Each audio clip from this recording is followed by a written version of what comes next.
Assalamualaikum warahmatullahi wabarakatuh. Selamat datang di Kitab Mawas Diri, tempat kita menggali sejarah yang tersembunyi dan meresapi makna di balik peristiwa-peristiwa masa lalu. Pada kesempatan kali ini, kita akan menelusuri jejak seorang tokoh yang misterius dalam sejarah Islam di Tanah Jawa, yaitu Syekh Subakir. Benarkah ia adalah pelopor Islamisasi sebelum Wali Songo? Ataukah ia hanya legenda yang diwariskan turun-temurun? Mari kita kupas lebih dalam pembahasan kali ini. Selamat menyimak. Siapa sebenarnya Syekh Subakir? Misteri Islamisasi Tanah Jawa. Syekh Subakir adalah sosok ulama dari Timur Tengah yang namanya sering dikaitkan dengan awal penyebaran Islam di Nusantara. Menurut berbagai kisah, ia berasal dari Persia dan diutus ke Tanah Jawa untuk memperkenalkan ajaran Islam kepada masyarakat yang saat itu masih kuat dipengaruhi oleh Hindu-Buddha, serta kepercayaan animisme dan dinamisme. Kedatangannya diperkirakan terjadi jauh sebelum era Wali Songo, menjadikannya sebagai salah satu perintis dakwah Islam di pulau ini. Ketika Syekh Subakir tiba di Tanah Jawa, ia segera menyadari bahwa wilayah ini dianggap angker dan memiliki kekuatan mistis yang luar biasa. Dalam beberapa sumber tutur, dikatakan bahwa roh-roh penunggu dan makhluk halus menguasai banyak tempat, membuat dakwah Islam sulit berkembang. Masyarakat Jawa kala itu sangat menghormati kekuatan gaib dan mempercayai bahwa gunung, hutan, dan lautan memiliki penjaga yang tak kasat mata. Kepercayaan ini sudah mengakar selama berabad-abad, sehingga perubahan ke arah ajaran baru bukan perkara mudah. Untuk mempermudah dakwahnya, Syekh Subakir dikisahkan melakukan ritual pembersihan di beberapa titik yang dianggap sakral. Salah satunya adalah Gunung Tidar. Gunung ini, yang terletak di wilayah yang kini dikenal sebagai Magelang, diyakini sebagai pusat spiritual Tanah Jawa. Konon, di tempat ini berkumpul kekuatan-kekuatan gaib yang mengendalikan keseimbangan alam. Syekh Subakir menancapkan sebuah rajah atau batu bertuliskan ayat-ayat suci sebagai simbol penaklukan kekuatan gaib tersebut.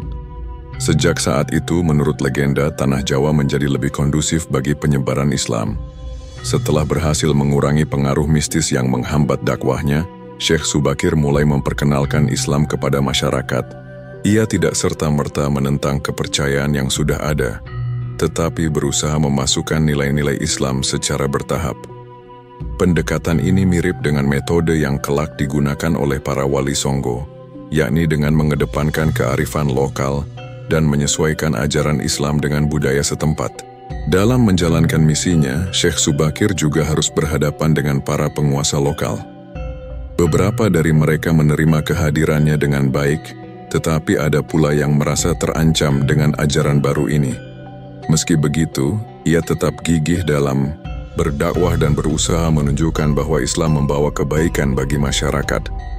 Setelah misinya dianggap selesai, Syekh Subakir dikatakan kembali ke tanah asalnya.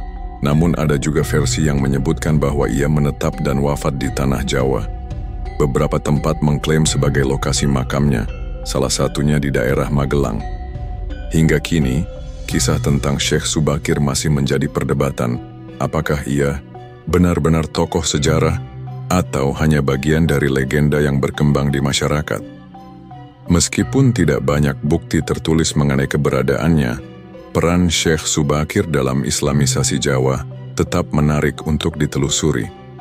Kisahnya menjadi bagian penting dalam narasi sejarah Islam di Nusantara, terutama dalam konteks peralihan dari kepercayaan lama menuju ajaran monoteisme.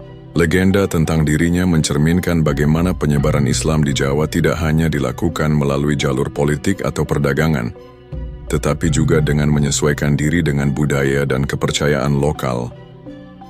Ketika Syekh Subakir menginjakan kaki di Tanah Jawa, ia segera menyadari bahwa tempat ini bukan sekadar wilayah baru untuk penyebaran Islam, tetapi juga tanah yang penuh dengan tantangan spiritual. Menurut legenda yang berkembang, Tanah Jawa saat itu bukan hanya dihuni oleh manusia, tetapi juga oleh makhluk halus yang menguasai banyak tempat. Gunung, hutan, sungai, bahkan perkampungan dianggap memiliki penjaga gaib yang memiliki kekuatan luar biasa. Kepercayaan masyarakat terhadap makhluk halus sangat kuat, sehingga banyak yang enggan menerima ajaran baru yang dibawa oleh Syekh Subakir. Dalam berbagai cerita rakyat, disebutkan bahwa pulau ini masih liar dan belum sepenuhnya bisa didiami secara aman oleh manusia. Banyak daerah yang dianggap angker, sehingga penduduk lebih memilih untuk hidup dalam ketakutan dan tunduk pada aturan gaib yang diwariskan secara turun-temurun. Kepercayaan animisme dan dinamisme masih sangat kuat, membuat masyarakat lebih percaya pada kekuatan mistis dibandingkan ajaran agama yang dibawa oleh pendatang. Mereka lebih memilih melakukan ritual-ritual pemujaan kepada roh leluhur dan meminta perlindungan dari makhluk gaib yang dipercaya bersemayam di tempat-tempat tertentu. Kondisi ini membuat misi Syekh Subakir menjadi sangat sulit. Penyebaran Islam tidak hanya menghadapi tantangan dari manusia yang masih setia pada kepercayaan lama, tetapi juga dari kekuatan-kekuatan tak kasat mata yang dianggap menghalangi dakwahnya. Beberapa kisah menyebutkan bahwa saat Syekh Subakir mencoba berdakwah, ia sering mengalami gangguan gaib yang membuat usahanya terhambat. Ada yang mengatakan bahwa badai besar tiba-tiba muncul ketika ia berbicara. Ada pula yang menyebut bahwa suara-suara aneh sering terdengar di tempatnya berdakwah, seakan-akan ada yang ingin mengusirnya dari tanah Jawa. Salah satu tempat yang paling dikenal dengan kekuatan gaibnya adalah Gunung Tidar. Gunung ini, yang kini terletak di wilayah Magelang, diyakini sebagai pusat spiritual Jawa, tempat berkumpulnya makhluk-makhluk halus yang menjaga keseimbangan alam. Banyak orang percaya bahwa siapapun yang mencoba mengusik tatanan gaib di tempat itu akan menghadapi hukuman dari penghuni tak kasat mata. Syekh Subakir, yang memahami situasi ini, memutuskan untuk menghadapi tantangan tersebut dengan caranya sendiri. Menurut kisah yang berkembang, ia melakukan berbagai doa dan ritual yang bertujuan untuk menetralkan kekuatan mistis yang ada di tanah Jawa. Ia menancapkan sebuah batu bertuliskan ayat-ayat suci sebagai simbol bahwa Islam telah hadir di tanah ini. Batu tersebut, yang disebut sebagai Raja, diyakini mampu melemahkan kekuatan-kekuatan gaib yang selama ini menguasai wilayah tersebut. Setelah ritual ini dilakukan, konon banyak roh-roh halus yang merasa terusir dan meninggalkan tempat-tempat yang sebelumnya dianggap sakral. Setelah proses ini, Syekh Subakir mulai melihat perubahan dalam masyarakat. Perlahan-lahan, ketakutan mereka terhadap makhluk halus mulai berkurang, dan sebagian dari mereka mulai mendengarkan ajaran Islam. Meskipun tantangan belum sepenuhnya hilang, setidaknya tanah Jawa tidak lagi dianggap sebagai tempat yang terlalu angker untuk ditempati dan diajarkan agama baru. Namun perjalanan dakwah Syekh Subakir masih panjang, karena selain menghadapi rintangan gaib, ia juga harus berhadapan dengan para penguasa lokal yang masih setia pada ajaran Hindu-Buddha. Syekh Subakir tidak hanya datang ke tanah Jawa untuk berdakwah, tetapi juga untuk menetralkan pengaruh mistis yang selama ini menguasai pulau tersebut. Kepercayaan terhadap roh halus, penjaga gaib, dan makhluk-makhluk tak kasat mata begitu kuat dalam masyarakat, sehingga ajaran baru sulit diterima. Mereka lebih percaya bahwa hidup harus selaras dengan dunia gaib, bahkan tunduk pada kekuatan yang tak terlihat. Melihat kondisi ini, Syekh Subakir memutuskan untuk melakukan ritual pembersihan agar dakwah Islam dapat berjalan lebih lancar. Menurut kisah yang berkembang, Syekh Subakir membawa sebuah batu bertuliskan ayat-ayat suci dari tanah asalnya. Batu ini disebut sebagai Raja atau Watu Raja, yang dipercaya memiliki kekuatan untuk menetralkan energi negatif dan mengusir makhluk halus yang menguasai suatu tempat. Syekh Subakir memilih beberapa titik penting yang dianggap sebagai pusat kekuatan gaib untuk menancapkan batu ini. Salah satu tempat utama yang menjadi sasaran ritualnya adalah Gunung Tidar, sebuah gunung kecil di Magelang yang dikenal sebagai pusat spiritual tanah Jawa. Gunung Tidar diyakini sebagai tempat bersemayamnya makhluk-makhluk gaib yang mengendalikan keseimbangan alam. Beberapa legenda menyebutkan bahwa di puncak gunung ini terdapat sesosok makhluk besar bernama Syaikh Jangkung atau Eyang Semar yang menjaga tanah Jawa dari kehancuran. Dalam beberapa versi cerita, dikatakan bahwa Gunung Tidar adalah paku bumi yang jika tercabut maka pulau ini akan tenggelam.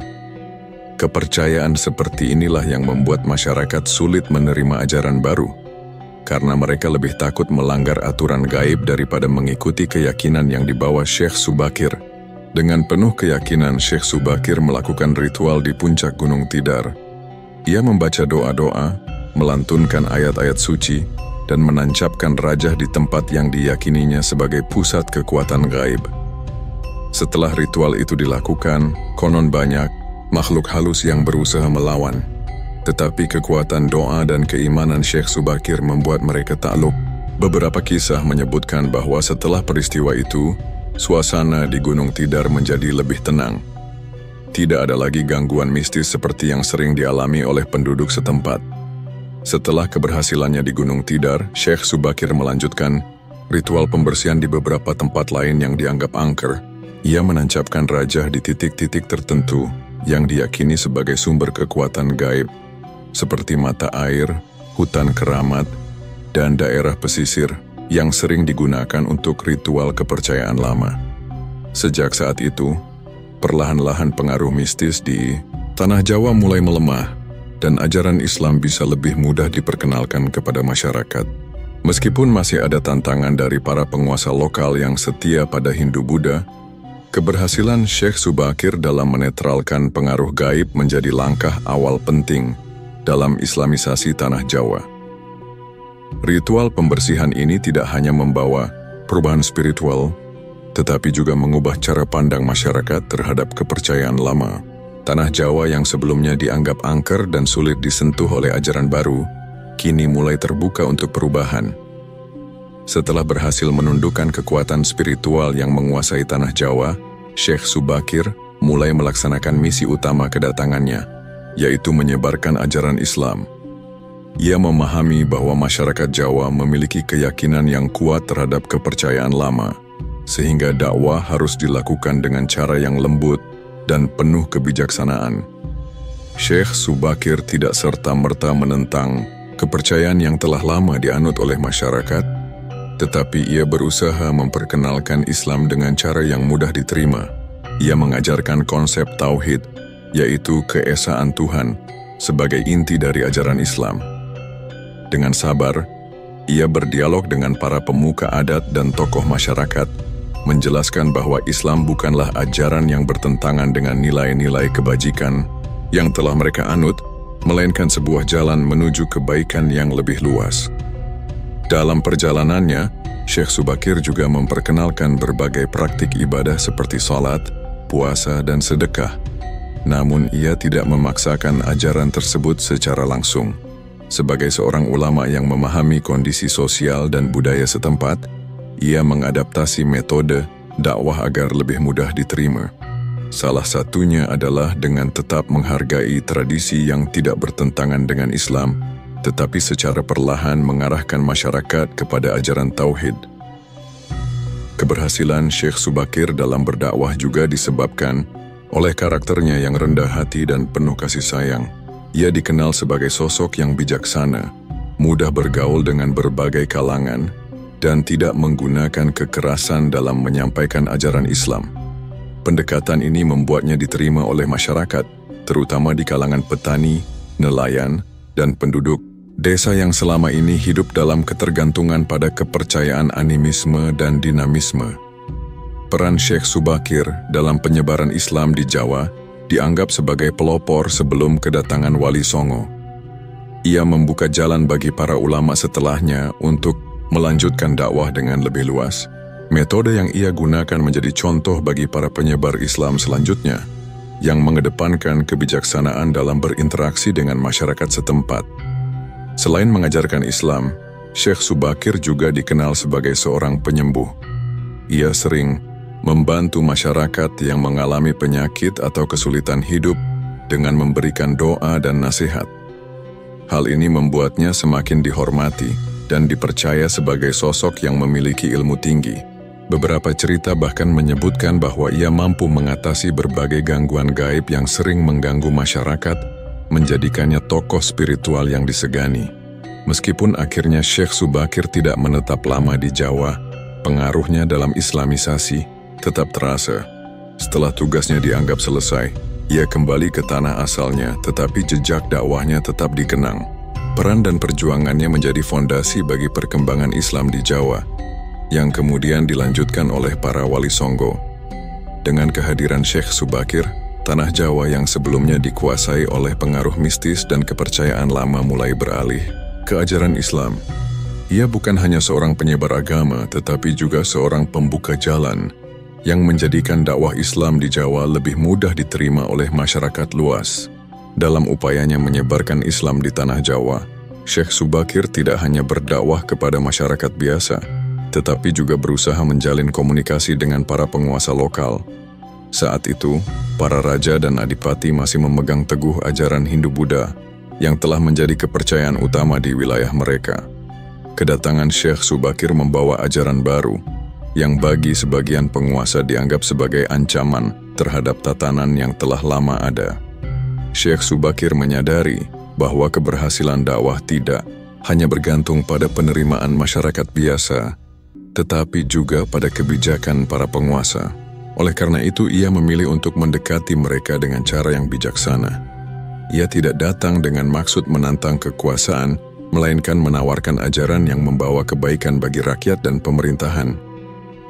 Beberapa penguasa lokal menolak kehadiran Syekh Subakir dan bahkan menganggapnya sebagai orang asing yang ingin merusak keseimbangan kerajaan mereka. Mereka takut bahwa ajaran Islam akan menggantikan kepercayaan yang telah lama mereka anut dan mengurangi legitimasi kekuasaan mereka. Namun, ada juga beberapa pemimpin yang tertarik dengan ajaran yang dibawa Syekh Subakir. Mereka mulai mendengarkan ajaran Islam terutama tentang keesaan Tuhan, keadilan, dan pentingnya kepemimpinan yang bijaksana. Salah satu metode yang digunakan Syekh Subakir untuk menarik perhatian penguasa adalah dengan menunjukkan kebijaksanaan dalam menyelesaikan berbagai persoalan. Dalam beberapa kisah disebutkan bahwa ia sering membantu para pemimpin dalam mengatasi konflik, memberikan nasihat, dan bahkan menunjukkan keahliannya dalam ilmu spiritual yang membuat banyak orang terkesan. Selain itu, Syekh Subakir juga dikenal karena kemampuannya dalam ilmu pengobatan. Ia sering membantu rakyat yang sakit dan memberikan pengobatan yang tidak hanya bersifat fisik, tetapi juga spiritual. Keahliannya dalam bidang ini membuatnya semakin dihormati. Bahkan di kalangan para penguasa yang awalnya menolaknya, keberhasilan Syekh Subakir dalam membangun hubungan dengan beberapa penguasa lokal menjadi fondasi awal bagi penyebaran Islam di kemudian hari. Meskipun ia tidak serta-merta mengislamkan seluruh kerajaan di Jawa, langkahnya membuka jalan bagi para ulama berikutnya, termasuk Wali Songo, untuk melanjutkan misi dakwah dengan lebih luas. Dengan pendekatan yang lembut dan penuh kebijaksanaan, Syekh Subakir menunjukkan bahwa Islam bukanlah ancaman bagi kekuasaan, melainkan sebuah ajaran yang membawa nilai-nilai keadilan dan kesejahteraan bagi masyarakat. Keberaniannya dalam menghadapi tantangan, serta keteguhannya dalam menyebarkan ajaran Islam, menjadikannya sebagai salah satu tokoh penting dalam proses Islamisasi di tanah Jawa. Jejak yang ditinggalkannya menjadi inspirasi bagi penyebar Islam setelahnya. Keberhasilannya dalam berinteraksi dengan para penguasa membuktikan bahwa dakwah tidak selalu harus dilakukan dengan paksaan, tetapi dapat berhasil dengan kebijaksanaan, kesabaran, dan sikap yang penuh kasih sayang. Keberadaan Syekh Subakir dalam sejarah Islamisasi di tanah Jawa sering disebut sebagai awal dari gerakan dakwah yang lebih besar di masa-masa selanjutnya. Setelah misinya menancapkan ajaran Islam dan menetralkan kekuatan-kekuatan gaib yang menghalangi penyebaran Islam, pengaruhnya terus berlanjut melalui para ulama yang datang setelahnya. Di antara mereka adalah para wali yang kemudian dikenal sebagai Wali Songo, 9 wali yang menjadi tonggak utama penyebaran Islam di Nusantara. Meskipun Syekh Subakir tidak termasuk dalam jajaran Wali Songo yang lebih dikenal dalam sejarah, banyak kisah yang menyebutkan bahwa strategi dakwah yang diterapkannya menjadi dasar bagi para wali selanjutnya. Ia memperkenalkan metode dakwah yang menyesuaikan dengan kondisi masyarakat Jawa, tidak dengan paksaan, tetapi dengan pendekatan yang lembut dan penuh kebijaksanaan. Salah satu pengaruh besar Syekh Subakir terhadap Wali Songo adalah dalam hal pendekatan budaya. Ia memahami bahwa masyarakat Jawa telah lama hidup dengan tradisi Hindu-Buddha dan kepercayaan animisme. Oleh karena itu, ia tidak serta-merta menolak tradisi tersebut, tetapi berusaha mengadaptasinya dengan nilai-nilai Islam. Pendekatan ini kemudian diteruskan oleh Wali Songo yang menggunakan seni, budaya, dan tradisi lokal sebagai media dakwah mereka. Dalam kisah-kisah yang beredar, disebutkan bahwa Syekh Subakir juga berperan dalam menyiapkan tanah Jawa agar lebih mudah menerima ajaran Islam. Dengan melakukan ritual, pembersihan spiritual di berbagai tempat yang dianggap keramat, ia membuka jalan bagi generasi selanjutnya untuk berdakwah dengan lebih leluasa. Gunung Tidar, yang oleh masyarakat kala itu dianggap sebagai pusat kekuatan gaib, menjadi salah satu tempat di mana Syekh Subakir menancapkan Raja Suci. Setelah itu, daerah tersebut mulai menjadi lebih kondusif bagi penyebaran Islam. Selain pendekatan budaya, pengaruh Syekh Subakir juga tampak dalam pola penyebaran Islam yang berpusat di pesantren atau pusat keilmuan. Meskipun pesantren lebih dikenal sebagai warisan Wali Songo, konsep ini telah lebih dulu diterapkan oleh Syekh Subakir dalam membina para murid dan masyarakat yang tertarik dengan ajaran Islam. Ia tidak hanya mengajarkan agama, tetapi juga mengajarkan keterampilan hidup, ilmu pengobatan, dan ilmu hikmah yang berguna bagi kehidupan sehari-hari. Pengaruh lain yang diwariskan oleh Syekh Subakir adalah keberanian dalam menghadapi tantangan. Penyebaran Islam di Jawa bukanlah tugas yang mudah, terutama karena harus menghadapi kekuatan-kekuatan lama yang masih mendominasi.